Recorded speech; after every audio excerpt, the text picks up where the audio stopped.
நம்முடைய வாழ்க்கையை அடுத்த கட்டத்துக்கு நகர்த்துவது ஜாதகம். இதுதான் சாதகம்னு பேர். சில பேருக்கு சாதகமாக அமையல. அதை சில பேர் இந்த பரிகாரம் செய்யணும், அதை பண்ணணும், இதை பண்ணணும். ஆனால் பாமர ஜனங்கள்லாம் அந்த அளவுக்கெல்லாம் செய்ய முடியாது. அவங்க இந்த வீட்டில் விளக்கை ஏற்றி ஒரே ஒரு தேவாரத்தை சொல்லணும். அப்பா எங்களால் சொல்ல முடியலன்னா நிறைய ஓதுவா மூர்த்திகள் பாடிக்கொண்டிருக்கிறார்கள். நீங்கள் திருமுறை பாடுவது ஒரு புண்ணியம், திருமுறை கேட்டால் ஒரு புண்ணியம், தேவாரங்களை கேட்க வைப்பது அதைவிட புண்ணியம். நமசிவாய வாழ்க அப்படின்னு சொல்லிட்டா சுவாமி கோச்சிக்கவே மாட்டார். அதற்கும் அனுக்கிரகம் பண்ணுவார். நம்ம வாழ்க்கையில் தேவாரத்தில் பிழையாக சொன்னாலும் தவறாக சொன்னாலும் ஒரு வார்த்தையை விட்டு சொன்னாலும் சிவன் உங்கள் மீது கோபம் கொள்ளாது. அதற்கும் திருவருள் புரிகிற ஒரே மொழி நம்முடைய தமிழ் மொழி. உங்களுக்கும் கடவுளுக்கும் ஒரு இணைப்பு மொழியாக நம்முடைய தமிழ் மொழி, நம்முடைய தேவாரம் நிச்சயமாக இருக்கிறது. உங்களுடைய பிரார்த்தனைகள் கடவுளுக்கு போய் சேரும் என்பதற்கு உதாரணமே நம்முடைய திருமுறைகள் தான். லலிதா ஜுவல்லரி டி நகர் இப்போ 1 இல்ல 2 ஷோரூம், மோர் ஸ்பேஸ் மோர் ரேஞ்ச். பிரம்மாண்ட திறப்பு விழா ஏப்ரல் 20 அன்று அதே உஸ்மான் ரோட் வளாகத்தில் லலிதா ஜுவல்லரியின் இன்னொரு ஷோரூம். லலிதா ஜுவல்லரி எஸ்டிமேட் ஸ்லிப்பும் நகை போட்டோவும் வச்சு டி நகர் மார்க்கெட்ல எந்த கடையில வேணா கம்பேர் பண்ணுங்க. எல்லா கடையும் பக்கத்துல தான் இருக்கு. எங்க விலை கம்மியோ அங்க வாங்குங்க. அன்போட வரவேற்கிறேன்.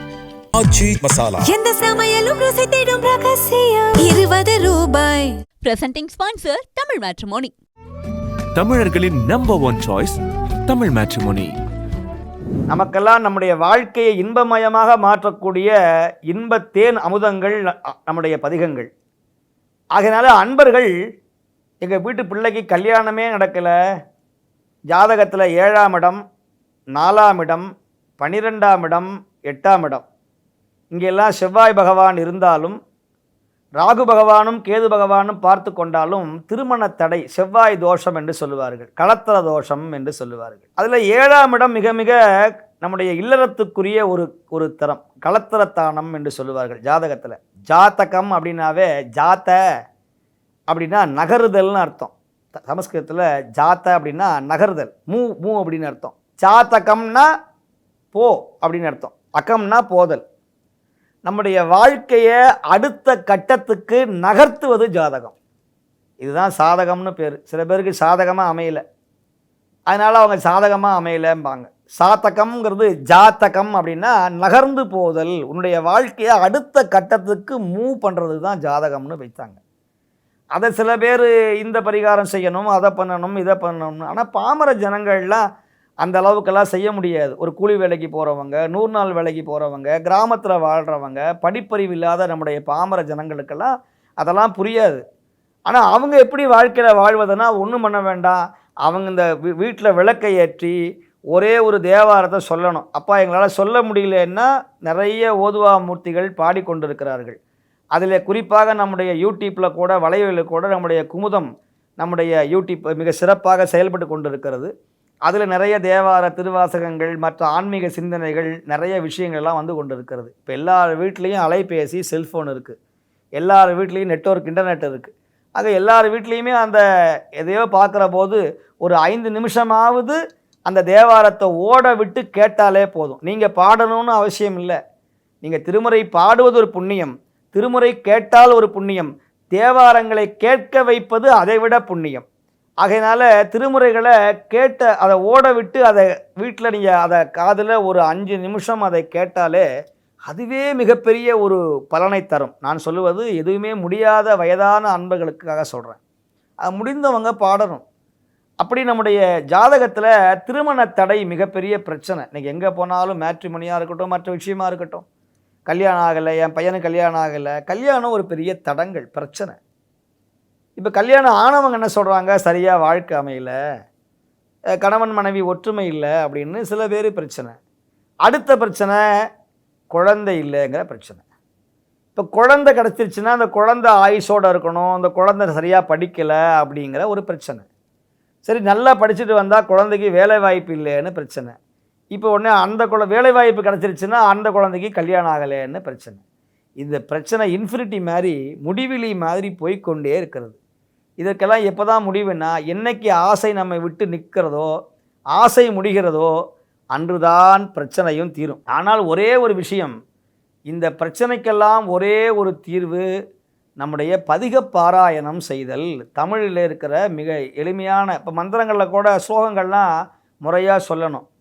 இல்லைன்னா பாவங்கள் நீங்கள் ஸ்லோகங்கள்லாம் ஒழுங்காக சொல்லணும். திரியம்பகம் யஜாமகே சுகந்திம் புஷ்டிவர்தனம் அப்படின்னு சொல்லணும். உர்வாருகமிவ பந்தனா முக்தியோர் முக்ஷீயமாம் பிருத்தாத்து. இதெல்லாம் இந்த அக்ஷரங்கள்லாம் ஒழுங்காக வரலன்னா பாவம். ஆனால் தேவாரம் அப்படி கிடையாது. பிழையாக சொன்னாலும் சரி, ஒரு வரியை விட்டு சொன்னாலும் சரி, ஒரு எழுத்தை விட்டு சொன்னாலும் சரி. இப்போ நமசிவாய வாழ்கன்னு இருக்குது. நமசிவாய வாழ்க அப்படின்னு சொல்லிட்டா சுவாமி கோச்சிக்கவே மாட்டார். அதற்கும் அனுக்கிரகம் பண்ணுவார். இது எப்படின்னா, நம்முடைய ஆசிரியர் 34 மார்க் வாங்கினவனுக்கு, அப்போ சொல்கிறேன், இப்போயும் அப்படி தான் வந்துட்டுதுன்னு நினைக்கிறேன், 34 மார்க் வாங்கினவனுக்கு கடைசியில் 1 மார்க் எங்கே எழுதுறதுன்னு தேடுவார். கடைசியில் டீச்சரே என்ன பண்ணுவார்னா, இவரே ஏதாவது ஒரு ஆன்சரை எழுதி அதற்கு ஒரு மார்க்கை போட்டு அவனை ஆல் பாஸ் பண்ணிவிடுவார். அந்த மாதிரி நம்ம வாழ்க்கையில் தேவாரத்தில் பிழையாக சொன்னாலும், தவறாக சொன்னாலும், ஒரு வார்த்தையை விட்டு சொன்னாலும் சிவன் உங்கள் மீது கோபம் கொள்ளாது. அதற்கும் திருவருள் புரிகிற ஒரே மொழி நம்முடைய தமிழ் மொழி, நம்முடைய தேவாரம் திருவாசகம்தான். அதனால் அன்பர்கள் பயப்பட வேண்டாம். பண்ணோட பாட முடியலையே, ராகத்தோடு பாட முடியலையே, நீங்கள் கேட்டாலே போதும், படித்தாலே போதும். இப்போ நான் சொன்ன தோளுடைய செவியன் விடையேறி ஓர் தூவன் மதிசூடி அப்படின்னு படித்தாலே போதும். சொற்றுனை வேதியன் சோதிவானவன் அப்படின்னு படித்தாலே போதும். மாசில் வீணையும் மாலை மதியமும் படித்தாலே போதும். நமச்சிவாய வாழ்க நாதன் தாள் வாழ்கன்னு படித்தாலே போதும். இதை பாடணும்னு முதல்ல படிங்க, அப்புறம் உங்களுக்கே பாட்டு வரும்.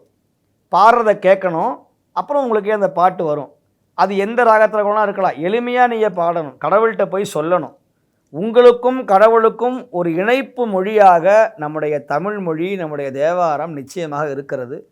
உங்களுடைய பிரார்த்தனைகள் கடவுளுக்கு போய் சேரும் என்பதற்கு உதாரணமே நம்முடைய திருமுறைகள் தான். அதனால தான் மூவர்களும் நம்முடைய பெரியவர்கள் சுவாமியை பார்த்து நேரடியாகவே பாடினாங்க. இன்னும் முருகப்பெருமான் அருணகிரி சுவாமியை பார்த்து எனக்காக தமிழை பாடு என்று எடுத்து கொடுத்தார். என்னை முத்தனென்றே பாடு என்று சொன்னார். திருவண்ணாமலையில் அருணகிரி சுவாமிகள் முத்தை தரு பத்தி திருநகை அத்திக்கரை சத்தி சரவண முத்திக்கொரு வித்துக்குருவர எனவோதும் முக்கட்பர மற்குச் சுருதியின் முற்பட்டது கற்பித்திருவரு 33 வர்க்கத்தமரரும் அடிபேனன்னு முருகப்பெருமானை பார்த்து சந்த கவியில முதல் பாட்டை இப்படி பாடுறார். அவருக்கு தமிழே தெரியாது, அவர் எழுத படிக்கவே தெரியாது. இந்த மாதிரி ஒரு பாட்டை யாராவது பாட முடியுமா? முத்தை தருபத்தி திருநகை அத்திக்கிரை சத்தி சரவண முத்தி கொரு வித்து குருபரையன ஓதும் முக்கட்பரமர்க்கு சுருதியின் முற்பட்டது கற்பி திருவரு 33 வர்க்கத்தமரரும் அடிபேன 10 தலை தத்த கணிதொடு மொற்றை கிரி மற்றை பொழுதொரு பட்ட பகல் வட்ட திகிரியில் இரவாக பத்தற்கிரதத்தை கடவிய பச்சை புயல் மெச்சத் தருபொருள் பட்சத்துடன் ரட்சித்தருள்வதும் ஒரு நாளே தித்தித்தய ஒத்த பரிபுற நிறுத்த பதம் வைத்து பயிரவிதி கொட்க நடிக்க கழுதொடு கழுதாட திக்கு பரியட்ட பயிரவ தொக்கு தொகு தொக்கு தொகு தொகு சித்திர பவுரிக்கு திருக்கடக என ஓத கொத்துப்பறை கொட்ட களமிசை குக்கு குகு குக்கு குகு குகு குத்தி புதை புக்கு பிடியட முதுகூகை கொற்புற்றள நற்புற்ற உணரை வெட்டி பலியிட்டு குலகிரி குத்துப்பட ஒற்ற பொறவல பெருமாளே.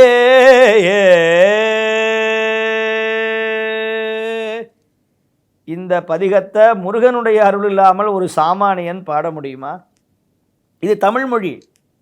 ஞானசம்பந்தர் தமிழே புரியாமையே தமிழில் பாடியிருக்கிறார்.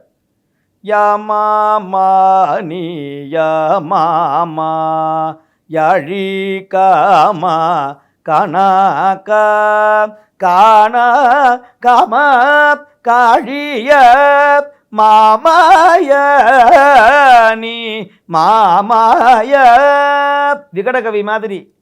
இந்த முதல் வரியை அப்படியே எடுத்து போட்டிங்கன்னா 2வது வரி வந்துடும். யா மாமா நீ யா மாமா யாழி காமா காணாக்கா.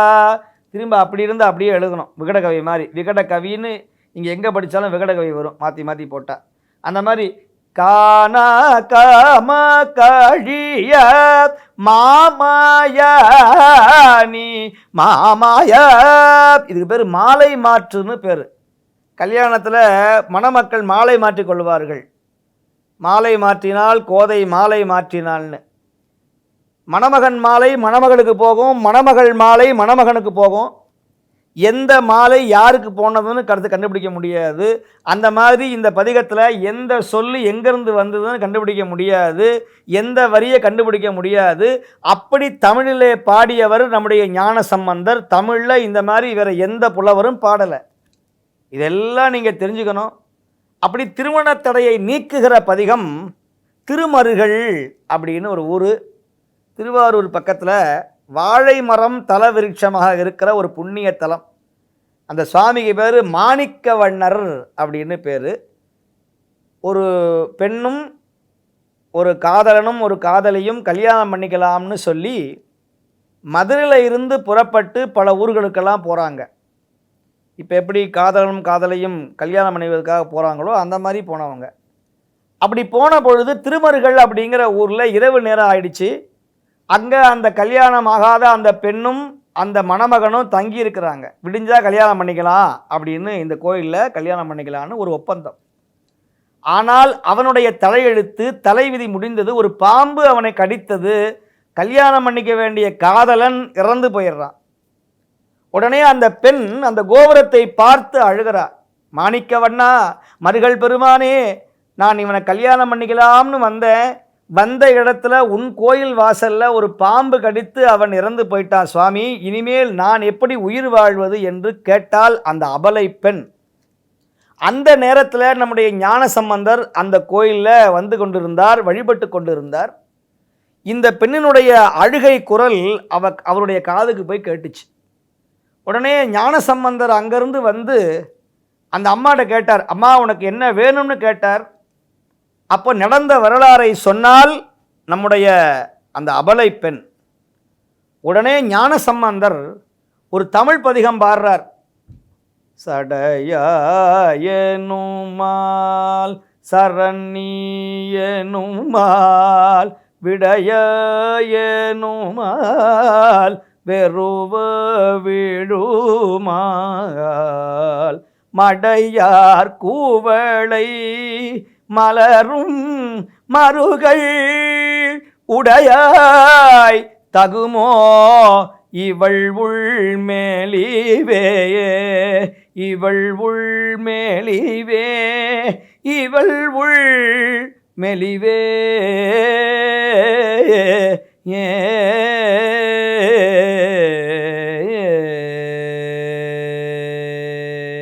இது 11 பாட்டு. நான் பாடுவது முதல் பாட்டை மட்டும்தான் பாடுறேன். இந்த பாட்டை பாடினார். இறந்து போன பாம்பு தீண்டி இறந்து போனவன் உயிரோடு எழுந்தான். ஞானசம்பந்தரே அந்த தம்பதிக்கு திருமணம் செய்து வைத்தார். அதற்கு சாட்சியாக இன்னும் வன்னிமரம், மடைப்பள்ளி, கிணறு என்கிற சாட்சி இன்னும் இருக்கிறது. இன்னமும் அந்த ஊரில் யாருக்கும் ஒரு தேளோ ஒரு பாம்போ கடிக்காது. அப்படி கடித்தாலும் விஷம் ஏறாது. போய் கேட்கலாம். நீங்கள் திருமருகள் கிராமம் இங்கே தான் இருக்குது, திருவாரூர் பக்கத்தில் திருமருகல்னு ஒரு ஊர். அங்கே போய் கேளுங்க, யாருக்காவது வயல் நிறைஞ்ச சின்ன குக்கிராமம், ஒரு பாம்போ ஒரு தேளோ கடித்தா விஷமே ஏறாது. காரணம் ஞானசம்பந்தர் பாடியிருக்கிற அந்த பதிகத்துடைய ஆற்றல் இன்னமும் அந்த ஊரில் இருக்குங்கிறதுக்கு உதாரணம் அது. பாம்பு கடித்தாலும் விஷம் ஏறாது. திங்களூர்லேயும் அப்படி தான், திருவாலங்குடியிலையும் அப்படி தான். இப்போ இல்லைன்னு சொல்கிறவங்களுக்கு இதெல்லாம் மிகப்பெரிய சாட்சி இது. ஆக கல்யாணமே ஆகலைன்னு ரொம்ப நொந்து இருக்கிற இளைஞர்கள், என்னுடைய பெண்கள் சகோதரிகள் எல்லாமே இந்த பாட்டை தினந்தோறும் ஒரு பாடலை பாடினால் நல்ல வரன், நல்ல மாங்கல்ய பலன் அவர்களுடைய வாழ்க்கையில் நிச்சயமாக கிடைக்கும் என்பது சத்தியம். நீங்கள் வேறு எந்த பரிகாரம் பண்ணாலும் பண்ணுங்கள், அது உங்கள் பிரியம். ஆனால் இந்த பாட்டை பாடிட்டு பரிகாரம் செய்யுங்க. அது திருப்பங்கடியாக இருக்கட்டும், திருமணஞ்சரியாக இருக்கட்டும், நீங்கள் எந்த இடத்துல பரிகாரம் கல்யாணம் ஆகலைன்னு ஜாதகத்தை வைத்தாலும் இந்த பதிகத்தை நீங்கள் பாராயணம் செய்தால் நிச்சயமாக திருமண வாழ்க்கை நல்லபடியாக அமையும். அப்பேற்பட்ட ஒரு பதிகத்தை நம்முடைய ஞானசம்பந்தர் திருமண தடையை நீக்குவதற்காகவே பாடியிருக்கிறார்கள். லலிதா ஜுவல்லரி டி நகர் இப்போ 1 இல்ல 2 ஷோரூம், மோர் ஸ்பேஸ், மோர் ரேஞ்ச். பிரம்மாண்ட திறப்பு விழா ஏப்ரல் 20 அன்று அதே உஸ்மான் ரோட் வளாகத்தில் லலிதா ஜுவல்லரியின் இன்னொரு ஷோரூம். லலிதா ஜுவல்லரி எஸ்டிமேட் ஸ்லிப்பும் நகை போட்டோவும் வச்சு டி நகர் மார்க்கெட்ல எந்த கடையில வேணா கம்பேர் பண்ணுங்க. எல்லா கடையும் பக்கத்துல தான் இருக்கு. எங்க விலை கம்மியோ அங்க வாங்குங்க. அன்போட வரவேற்கிறேன். ஆச்சி மசாலா. எந்த சமையலும் ருசி தேடும் ரகசியம் 20 ரூபாய். Presenting sponsor Tamil matrimony. தமிழர்களின் number one choice Tamil matrimony.